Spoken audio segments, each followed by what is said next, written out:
नमस्कार सेन जी। Last time मैंने आपसे एक क्वेश्चन पुट किया था कि आदमी लोग अपनी औरत के होते हुए या अपनी गर्लफ्रेंड के होते हुए बाहर जाते हैं और औरतों से रिलेशन बनाते हैं। सेम ही उसके ऑपोजिट है औरतों के लिए। तो औरत भी कई दफ़ा अपने मर्द के होते हुए, अपने बॉयफ्रेंड के होते हुए बाहर जाती है और उनसे रिलेशन रखती है। इसका क्या कारण हो सकता है? एक औरत जीवन साथी होते हुए भी या प्रेमी होते हुए भी किसी दूसरे पुरुष का संसर्ग क्यों करती है, ये सवाल है। ये बिल्कुल वैसा ही सवाल है जैसा सवाल पुरुष के लिए पूछा गया था, और तकरीबन तकरीबन आंसर भी जो हैं वो ही हैं।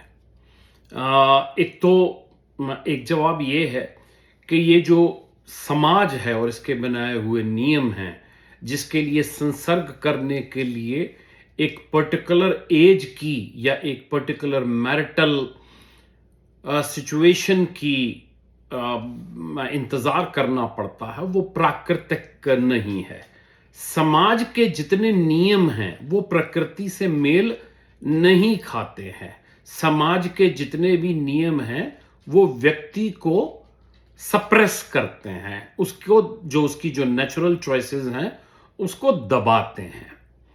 अब हर इंसान क्योंकि एक जैविक संरचना है, एक केमिकल से बना हुआ है, तो किसी इंसान का, चाहे वो स्त्री हो या पुरुष हो, किसी का लिबिडो बहुत हाई होता है, किसी का लिबिडो बहुत लो होता है।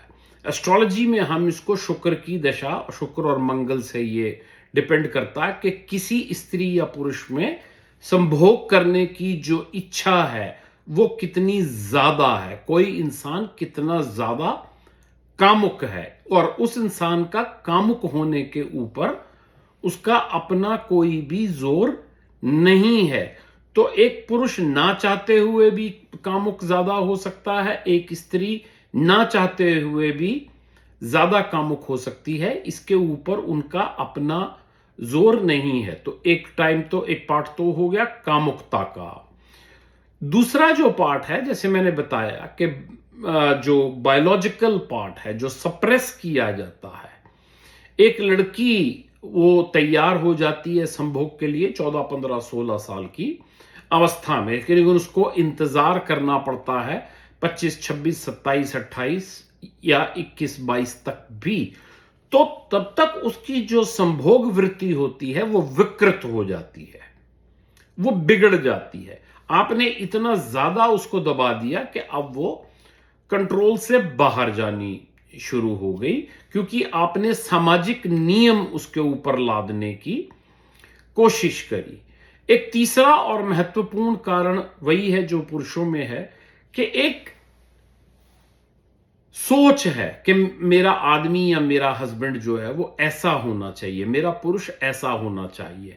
तो जो मिल रहा है और वो जो मन में जो संभावना है, जो मन में जो ख्वाहिश है, उन दोनों में आपस में कोई मेल अगर नहीं है तो फिर खोज शुरू होती है कि वो सपनों का राजकुमार मिल जाए, जिसको सपने में चाहा था या जो जैसा सपनों में होता है। आज के परिप्रेक्ष्य में और पहले भी बहुत सारे और सामाजिक, भौतिक, फाइनेंशियल, इमोशनल रीजन ऐसे होते हैं। फाइनेंशियल रीजंस की वजह से बहुत सारी जो हैं वो औरतें दूसरे आदमियों के पास जाती हैं। इमोशनल रीजंस, पति दुर्व्यवहार करता है या मारता है या पीटता है या बातचीत नहीं करता, उसकी वजह से भी ये प्रॉब्लम्स आती हैं।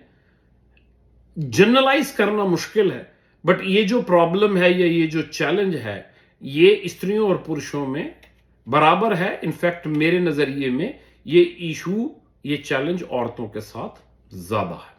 Thank you.